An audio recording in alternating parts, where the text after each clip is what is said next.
Au début, les Luba du Kasaï, autrement appelés les Kasaïens ou les Baluba, vivaient dans le royaume Luba au Katanga et ils jouent un certain rôle important dans ce royaume. Voici comment s'est passée la séparation et la migration des peuples Luba vers le Kasaï. Entre le XVIIe et le XIXe siècle, plusieurs vagues de migration ont eu lieu. Certaines familles, clans et chefs Luba ont quitté le Katanga pour s'installer plus à l'ouest, dans la région actuelle du Kasaï. Pourquoi ces migrations? Les raisons étaient multiples. 1. Conflits internes. Des guerres de succession et de pouvoir ont éclaté entre princes et chefs Luba. Certains groupes ont fui pour éviter les combats. 2. Commerce et recherche de nouvelles terres. Les Luba cherchaient des zones plus riches en ressources, forêts, rivières, terres fertiles. 3.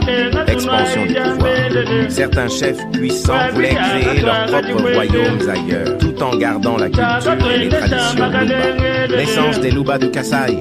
Ces groupes migrants se sont installés dans le centre du Congo, entre les rivières Kasaï et Sankuru, et ont formé de nouveaux royaumes.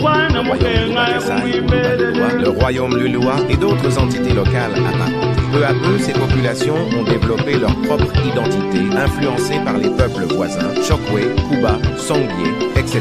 Mais elles ont gardé la langue et la culture Luba, ce qui explique pourquoi on parle encore aujourd'hui le Chiluba au Kasaï. En résumé, époque, événement principal conséquent. 14e siècle, fondation